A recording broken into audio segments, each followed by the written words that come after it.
सभी साथियों को जय जोहार। थकान हो रही है क्या? पक्का? कैसा महसूस हो रहा है? बहुत शानदार। पहली बार आज आदिवासी विश्व आदिवासी अधिकार दिवस के उपलक्ष्य में जो हर वर्ष 12-13 सितंबर के आसपास मनाया जाता है, मारवाड़ के साथियों के द्वारा इस क्षेत्र के साथियों के द्वारा इस विश्व आदिवासी अधिकार दिवस के उपलक्ष्य में आयोजित कार्यक्रम, इस कार्यक्रम में एक सुनहरा अवसर मिला आज। ऐसा संजोग बैठा है कि यहां पर हर विचारधारा का साथी बैठा हुआ है। विश्व आदिवासी अधिकार दिवस है, लेकिन हर समाज का साथी यहां बैठा हुआ है, प्रतिनिधित्व करने वाला, इस क्षेत्र का प्रतिनिधित्व करने वाला। हमारे बीच में यहां के सांसद साथी, मेरे लोकसभा के साथी उम्मीदवार रामजी बेनीवाल, वो पहुंचे थे लेकिन किसी कारणवश चले गए, वो इस कार्यक्रम के हिस्सा बने। साथ ही स्थानीय विधायक भाई रविंद्र भाई भाटी, जब लोकसभा का चुनाव हो रहा था तो खतरनाक परवान पे चढ़े हुए थे इधर से जोरदार तरीके से, लेकिन कोई दिक्कत नहीं। कुछ समय 2 महीना मेरे साथी रहे विधानसभा में। मैं 2013 में 23 में जीत के आया, फिर मुझे मेरी 84 और सागवाड़ा फिर बांसवाड़ा डूंगरपुर की जनता ने मुझे सांसद बना के दिल्ली भेज दिया, कुछ ज्यादा जिम्मेदारी दे दी। तो दोनों मेरे साथी रहे, एक पूर्व के साथी और वर्तमान के, हालांकि दोनों वर्तमान के माने। और स्थानीय जिला प्रमुख महेंद्र जी चौधरी, शायद मेरी पहली मुलाकात है इनसे, और पूर्व जिला अध्यक्ष से तो मैं मुलाकात हुई थी मेरी शायद दिल्ली में। और माइनॉरिटी के साथ ही जिला कांग्रेस के अध्यक्ष हाजी गफूर खान जी, स्थानीय प्रधान सेड़वा रमेश जी, साथ ही कई अन्य पदाधिकारीगण और आदिवासी समुदाय के अंदर भील समूह के बाड़मेर जैसलमेर इस क्षेत्र का प्रतिनिधित्व करने वाले, सिरोही के साथी, जालोर के, पाली के, पूरे उस मारवाड़ क्षेत्र के जिले से आए हुए समाज का प्रतिनिधित्व करने वाले नुमाइंदों को मेरी ओर से आप सभी को लाख लाख जोहार। और आज मैं ये उम्मीद करता हूं कि इस क्षेत्र के अंदर एक एकता कायम होगी और इस एकता को पूरा देश जानेगा, हर पार्टी जानेगी, हर अन्य वर्ग का व्यक्ति जानेगा, और आपकी एकता के सामने कोई भी सरकार होगी वो सरकार झुकेगी, ये एहसास हो गया है आज। साथियों, मेरा इस इलाके में पहले कार्यक्रम रहा, मैं विधायक था, उस दौरान कई बार मेरा आना जाना हुआ। मारवाड़ के इलाके में हम जाते हैं, अनेक प्रकार की विविधता पाई जाती है। अन्य विविधता ठीक है, एक भी ऐसा मिला मुझे, उस साथी ने बताया कि मेरा ससुराल पाकिस्तान में था। एक बुजुर्ग आदमी मिला मुझे 80-85 साल का, उन्होंने बताया कि मेरा ससुराल पाकिस्तान के अंदर है। कई लोगों ने बताया कि मेरा खेत उधर है। और कुछ साथी मिले जिनके पास ST/SC का सर्टिफिकेट है, किसके पास हो सकता है OBC का सर्टिफिकेट है, लेकिन वो मुझे 1960 का रिकॉर्ड लाके बता रहा है कि मेरे दादाजी भील थे। एक बड़ी विडंबना है कि हमारा कोई साथी अपनी पहचान भूल गया है। कुछ परिस्थितियां रही होगी, कोई समस्या रही होगी, या अज्ञानतावश अपनी पहचान भूल गया है। लेकिन आज ये कार्यक्रम की वजह से हर बिछड़ा हुआ साथी या कोई साथी अपनी जो पहचान भूल गया है, कागजों में इधर उधर हो गया है, सभी एक मंच पे आएंगे, ये उम्मीद आज लगाते हैं हम। साथियों, देश के अंदर पहले या वर्तमान में मुख्य रूप से 2 नेशनल पार्टियों को जाना जाता था, एक कांग्रेस और बीजेपी। आज मैं भी एक क्षेत्रीय पार्टी से आया, लेकिन यहाँ 4 प्रकार के साथी बैठे हुए हैं। कांग्रेस के भी पदाधिकारी हैं, हो सकता है बीजेपी के भी होंगे कोई साथी, भाई निर्दलीय भी हैं, और हम भी एक क्षेत्रीय पार्टी से आए हैं। लेकिन आज ये कार्यक्रम है, सामाजिक कार्यक्रम है। हम सबका उद्देश्य एक ही है कि भील समुदाय का इस क्षेत्र में भला कैसे करें, इनकी समस्या का समाधान कैसे करें, और समाधान करने से पहले इनकी समस्या क्या है उसको जाने, ये सबसे महत्वपूर्ण बात है। मुझे वो दिन याद है जब मैं 2018 में विधायक बना था और सरकार वाला उथल पुथल हो रहा था और हम जलमेर आए थे।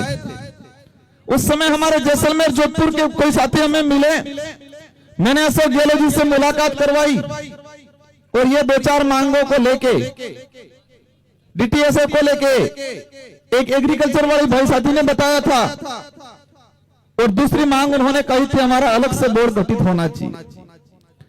हमने गहलोत जी पे प्रयत्न किया था कि इस इलाके के अंदर एसटी के विकास को लेकर अलग से बोर्ड का गठन करना चाहिए, और ये आपके डीटीएसए की बात भी होनी चाहिए।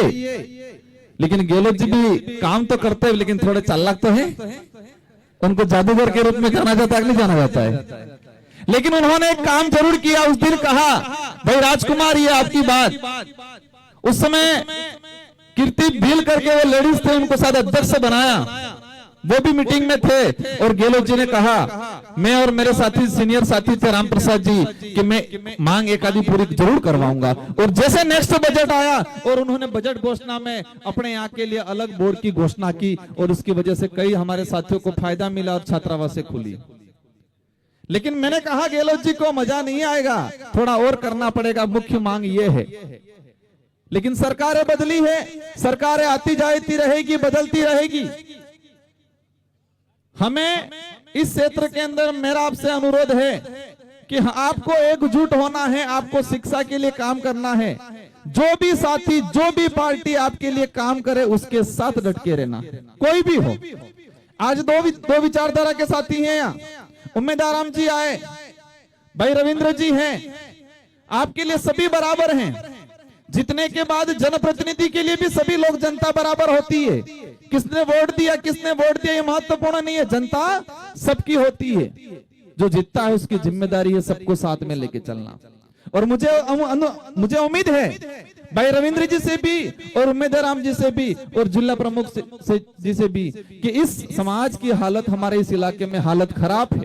भौतिक विकास की बात आए, आपको करना है। उम्मेदाराम जी ने 20 लाख की घोषणा की है, साथ ही जिला प्रमुख जी ने भी 10 लाख की यहाँ के लिए घोषणा की है, और भाई रविंद्र जी ने भी घोषणा की है कि मैं डीटीएस की बात को विधानसभा में उठाऊंगा। उम्मेदाराम जी को भी कहा है, भाई रविंद्र जी अब भाषण दे रहे थे, पीछे से अंगुली मेरे को कर रहे थे, आप बोलो बोलो कुछ घोषणा यहाँ के लिए भी करे। मैंने कहा हमारे भाई हैं, मैं अवश्य कराऊंगा, आज नहीं तो कल भी इस इलाके के लिए, इस क्षेत्र के लिए, इस समाज के लिए और इस जगह के लिए रविंद्र भाई के विधायक कोटे से भी आपको पैसा देंगे, आप निश्चित रहना। क्योंकि हमें एक ही चीज करना है, जो हमें साथ देगा, जो हमारा काम करेगा, जो हमारा विकास की बात करेगा, जो हमारी समस्या का समाधान करेगा, उसके साथ डट खड़ा रहना है। और इतिहास गवाह है कि इस कौम ने जिसी के साथ वादा किया है वो निभाया है, भले सर कट गया हो वो निभाया है। हमारे पूर्व वक्ताओं ने सारे इतिहास के पन्नों को लेकर बात बता दी आपको। हर जगह भील समुदाय ने किसी को आश्वासन दिया है, किसी को वचन दे दिया है तो साथ में खड़ा रहा है, परिणाम की चिंता नहीं की है। हमारा ताजा उदाहरण हम देख सकते हैं, ताजा उदाहरण तो नहीं कहेंगे लेकिन लेटेस्ट नजदीक का उदाहरण हमारा, जब महाराणा प्रताप को आज पूरे देश के अंदर एक महान राजा के रूप में जाना जाता है। देश के इतिहास में पढ़ा जाता है कि जब मुगलों का राज था उस दौरान सारे देश के राजाओं ने मुगलों की अधीनता स्वीकार कर ली, लेकिन राणा प्रताप ऐसे एक व्यक्ति थे जिन्होंने मुगलों की अधीनता स्वीकार नहीं की। ये इतिहास के पन्नों में पढ़ाया जाता है और इसीलिए उनको राणा प्रताप से उनको महाराणा प्रताप कहा जाता है पूरे देश के अंदर। लेकिन उस इतिहास के तह में जाएं, उस समय उनके साथ कंधे से कंधा मिला के कौन खड़ा था? राणा पूजा भील की सेना खड़ी थी और एक मुस्लिम सेनापति था। हकीम कासूरी वो डट के खड़े हुए थे। पिछली बार मैं विधायक था, विधानसभा के अंदर 2019 में हंगामा खड़ा हुआ। पूर्व सरकार थी भाजपा ने, उन्होंने एक पाठ्यक्रम के अंदर संशोधन करने का प्रस्ताव भेजा कि महाराणा प्रताप और अकबर की लड़ाई धर्म की लड़ाई थी। हम सब ने खुल के विरोध किया। वो धर्म की लड़ाई नहीं थी, वो सत्ता की लड़ाई थी, क्योंकि महाराणा प्रताप के साथ भील खड़ा था, मुसलमान भी था, और अकबर की तरफ से मान सिंह था। तो धर्म की लड़ाई नहीं हो सकती है। इसलिए कई बार हम पे आरोप लग जाते हैं कि राजकुमार तो धर्म विरोधी है। धर्म प्यार, स्नेह, सच्चाई स्वीकारता है, धर्म झूठ नहीं सिखाता है। उस समय हमने आश्वासन दिया था, जब महाराणा प्रताप जंगलों में आए, आदिवासी समुदाय ने स्वीकार किया, उनको कहा आप हमारे राजा हो, हम आपके कंधे से कंधा मिला के लड़ेंगे, हम सर कटाएंगे। और उस समय उनके भाई थे शक्ति सिंह और जगमाल। शक्ति सिंह जी ने कहा भीलों को, कई लोगों को, कि अपने जान ही नहीं रहेगी तो राज रह के क्या मतलब रहेगा। तो उस समय भीलों ने कहा शक्ति सिंह जी को कि हम जान की परवाह नहीं करते, हम जबान की परवाह करते हैं, क्योंकि हमने महाराणा प्रताप को जबान दिया है। और शक्ति सिंह और जगमाल दोनों चले गए मान सिंह जी के पास, लेकिन राणा पूजा भील की, हाकिम खास सूरी की सेना कहीं नहीं गई और डट के रही। और आज पूरे देश के इतिहास के पन्नों में पढ़ाया जाता है कि राणा प्रताप एक ऐसे व्यक्ति जो मुगलों से नहीं डरे। ये पहले से संबंध बनाया है। हमें धर्मों में, जातियों में, हमें किसी भी जाति, किसी भी धर्म का कोई विरोध नहीं है, लेकिन कोई धर्म ये सिखाए ये नीच है, ये छूत है, ये नीचा है, ये अछूत है, ये ऊंच है। कोई धर्म ये सिखाए कि महिलाओं के साथ अन्याय होना चाहिए, कोई धर्म ये सिखाए कि आदिवासी दलित के साथ अन्याय होना चाहिए, उस धर्म को हमें स्वीकार नहीं करना है। आज देश के अंदर जो माहौल बना हुआ है, देश में बेरोजगारी की बात नहीं हो रही है, देश में शिक्षा की बात नहीं हो रही है, देश के अंदर भुखमरी की बात नहीं हो रही है, देश के अंदर हमारे जो संसाधन खत्म हो रहे हैं उसकी बात नहीं हो रही है, देश कर्जे में डूबा जा रहा है उसकी बात नहीं हो रही है। जब भी बेरोजगारी की बात होती है, शिक्षा की बात होती है, भुखमरी की बात होती है, ये लोग धर्म पे लाके खड़ा कर देते हैं और धर्म में विवाद खड़ा करने का काम कर देंगे। मुझे आज भी पता है, मैं आज यहाँ बोल रहा हूँ, हमारे पूर्व वक्ताओं ने भी बोला, हमने अच्छी अच्छी बातें कही, लेकिन कुछ मीडिया के लोग ऐसे लाके रख देंगे, धर्म का छोटा सा इशू पकड़ के माहौल बनाने की कोशिश करेंगे। हम किसी का विरोध नहीं करते, लेकिन हम, हमारी आइडेंटिटी है, हमारी पहचान है, उसको बचाए रखना हमारी जिम्मेदारी है। और उस जिम्मेदारी के लिए संविधान भी हमको प्रोटेक्ट करता है, ये हमारा फर्ज है और हम बखूबी इस लाइन को लड़ेंगे, इस लड़ाई को लड़ेंगे। साथियों, आज जो स्थिति बनी हुई है देश के अंदर, आज बांग्लादेश में हो रहा है, गलत हो रहा है, इंसान इंसान को काट रहा है। क्यों काट रहा है? क्योंकि कंडीशन बन गई, आपस में एक दूसरे की महिलाओं के साथ अन्याय कर रहे हैं। आप सबने देखा होगा, कहने की जरूरत नहीं है। वो किसकी वजह से हो रहा है? धर्म की वजह से हो रहा है। देश में वर्तमान एक ही माहौल बना हुआ है, जो एसटी, एससी, ओबीसी या दलित या जो भाईचारे से रहने वाला समाज है उसको आपस में लड़ाओ। और वर्तमान में एक बहुत बड़ा मामला हुआ, उस मामले में हमारे आदिवासी भाई भी आपस में लड़ना शुरू कर दिया, थोड़ा वैचारिक रूप से। हुआ कि नहीं हुआ? अभी सुप्रीम कोर्ट का जजमेंट आया, मैंने भी ट्वीट किया और मैंने विरोध किया कि ये सुप्रीम कोर्ट का जजमेंट फुट डालो राज करो नीति वाला जजमेंट है। बाड़मेर की तरफ से भी कमेंट आया कि राजकुमार जी थोड़ा गलत बोल रहे हैं। आए कि नहीं आए थे? मुझे तकलीफ नहीं है, क्योंकि आपको इसकी सच्चाई नहीं पता, इसलिए किसी साथी ने किया होगा। वो जजमेंट क्या कह रहा है? वो जजमेंट ये कह रहा है कि कोटे में कोटा करेंगे, क्रीमी लेयर लागू करेंगे। सुप्रीम कोर्ट का जजमेंट आया, पूरे देश में माहौल बना। अंत में होता क्या है? एसटी, एससी के लोग ही आपस में टकराने लग गए। कुछ लोगों ने समर्थन किया, कुछ ने विरोध किया। वो जजमेंट ये कह रहा है कि राजस्थान के अंदर उपजातियों में विभाजन हो जाए, भील अलग हो जाए, गरासिया अलग हो जाए, संथाल अलग हो जाए, सहरिया अलग हो जाए, मीणा अलग हो जाए, डामोर अलग हो जाए, सुनने में अच्छा लगता है, लेकिन राजस्थान के अंदर ही मीणाओं का अलग हो गया, स्वीकार है, अच्छा लगेगा हमको क्योंकि हमको अवसर मिलेगा। लेकिन बिलों का अलग हुआ तो बाड़मेर वाले बिल डूंगरपुर वालों से लड़ेंगे कि नहीं लड़ेंगे? क्या डूंगरपुर वालों की कंपटीशन बाड़मेर वाले कर पाएंगे पढ़ाई के मामले में? ये कभी पॉसिबल नहीं है और ये लोग करेंगे भी नहीं। लेकिन आपस में देश लेवल पे जो एकता बन रही है हमारी, उस एकता को तोड़ने का काम कर रहे हैं ये लोग।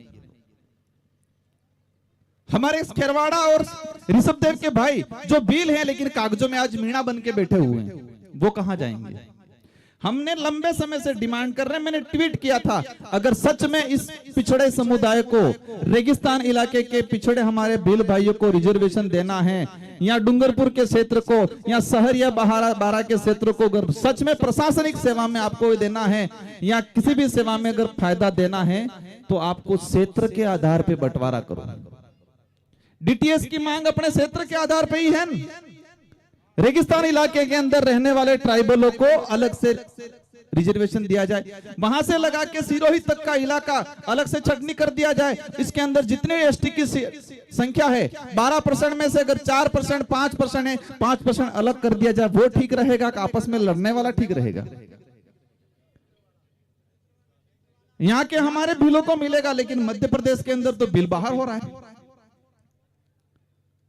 आपस में लड़ाने का। सेकंड नंबर पे कह रहे क्रिमिनल लागू करेंगे, मार साहब बन गए नौकरी, उनके बच्चों को आरक्षण नहीं मिलेगा, ये कह रहे हैं। अब आरक्षण पे कुटाराघात होगा तो मार साहब लड़ाई लड़ेंगे, आपको जागरूक कराएंगे। आज ये कार्यक्रम सफल बनाया, हम सबको बुलाया। ये शिक्षित वर्ग, नौकरी पैसे वाला वर्ग नहीं होता क्या हमको यहाँ बुलाते? ये हम आपको और हम सबको मिलाने का काम, इन सबको हमको मिलाने का काम शिक्षित वर्ग, नौकरी वाले पैसे वाले लोगों ने किया ना जी। लेकिन वो सुप्रीम कोर्ट का जजमेंट कह रहा है क्रिमिनल लागू करेंगे, जो एक बार जिसको नौकरी मिल गई उसके बच्चों को नहीं मिलेगी। अब मार साहब तो नौकरी लग गए, तो मार साहब इनके बच्चों को क्या बनाने के लिए तैयारी करा रहे हैं? या तो आरएस बनाएंगे, आईएएस बनाएंगे, डॉक्टर बनाएंगे, उसके लिए तैयारी करवा रहे हैं। अब थर्ड ग्रेड बन गए, अब बच्चा कुछ नहीं बनेगा। जब आरक्षण पे कुठाराघात होगा, सबसे पहले पता किसको लगेगा? जो गांव में खेती कर रहा है उसको पता चलेगा, कि पढ़ा लिखा नौकरी कर रहा है उसको पता चलेगा। मुझे एक बात बताओ कि जब भी आरक्षण पे कुठाराघात हुआ तो सबसे पहले किसको पता चलेगा?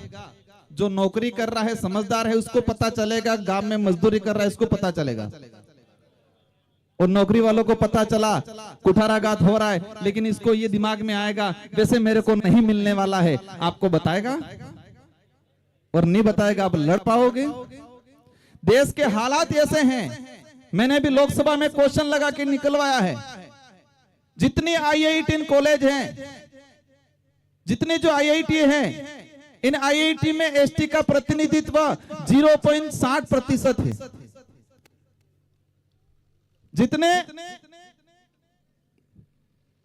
जितने विश्वविद्यालय हैं, इन विश्वविद्यालय में प्रोफेसर एसटी का 2% से। इसी कंडीशन एससी की है। हम उच्च पदों पे जा ही नहीं पाए, हम थर्ड ग्रेड बनते ही लड़ना शुरू कर दिया आपस में लड़ाने वाले लोगों ने, और हमने इनको मान लिया। हमें ओनली फॉर डीटीएस चाहिए, यही चाहिए ना।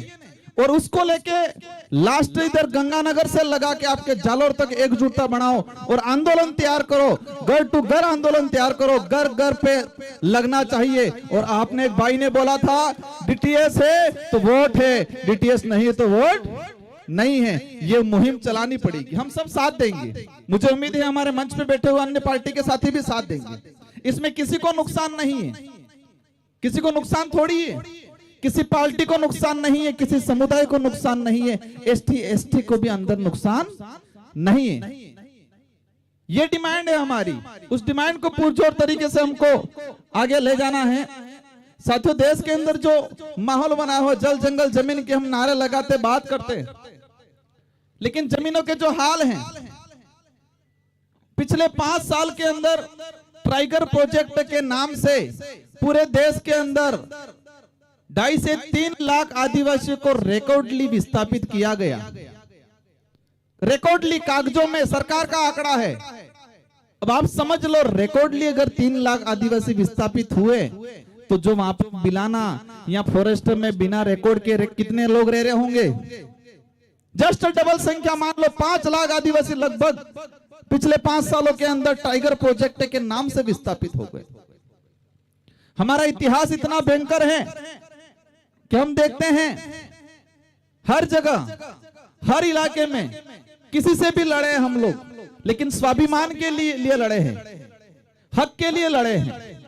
और एक ये सच्चाई है, सबको स्वीकार करना पड़ेगा कि आदिवासी ने सबका साथ दिया, आदिवासी ने कभी किसी का शोषण नहीं किया।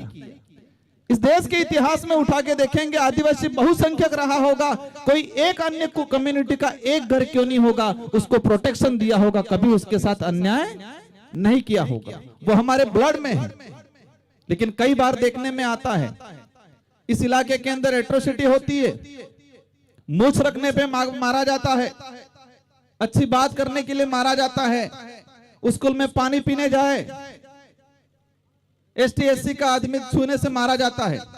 लेकिन ये मुझे बाड़मेर में अच्छा लगा कि ये चीजें बाड़मेर में ज्यादा नहीं हो रही है। और मैं सभी समुदाय के साथियों को धन्यवाद देना चाहूंगा और आपसे अनुरोध करना चाहूंगा कि ऐसी घटनाएं हमारे इलाके में नहीं होना चाहिए। इंसानियत, मानवता सबसे बड़ा धर्म है। इंसान से बड़ा, मानवता से बड़ा दूसरा कोई धर्म नहीं होता। और जो धर्म इंसान से नफरत सिखाता है वो धर्म नहीं हो सकता, वो धंधा है। जो धर्म इंसान को इंसान से नफरत सिखाता है, इंसान में भेद करता है, वो धर्म नहीं हो सकता, वो एक धंधा है। और उस धंधे की दुकान को इस बार शटर लगाएंगे पूरे देश के अंदर, ये इस बार ठान के जा रहे हैं अपन लोग। क्योंकि ये मुहिम, ये लड़ाई डूंगरपुर, बांसवाड़ा, बाड़मेर तक नहीं, ये चिंगारी पूरे देश में हर कोने में लगना शुरू कर दी है।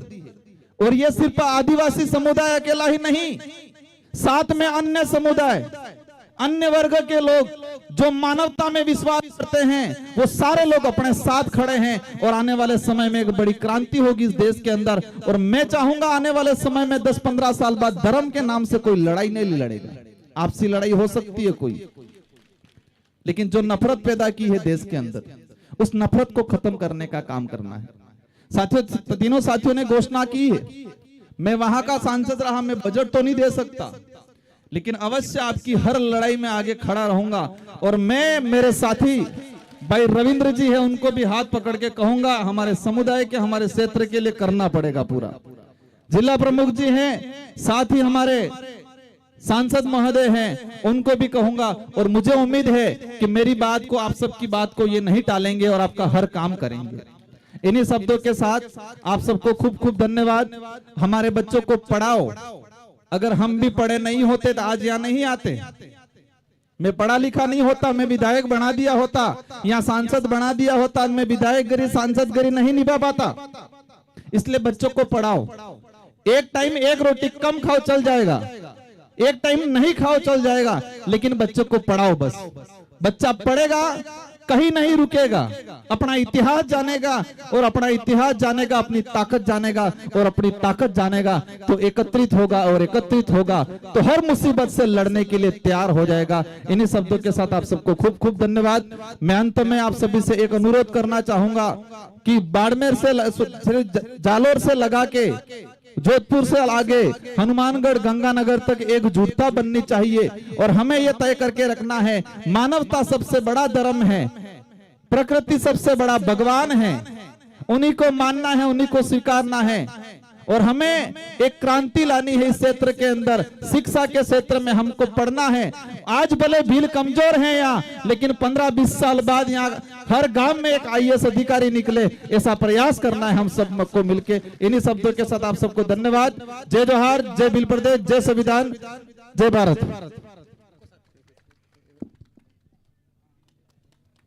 बहुत बहुत धन्यवाद सांसद महोदय, आपने अपनी ओजस्वी वाणी से इतिहास और वर्तमान के संघर्ष और भविष्य का जो प्लान है वो बताया आपने, बहुत बहुत धन्यवाद। आपने हमारे छोटे से बुलावे को स्वीकार करते हुए हमें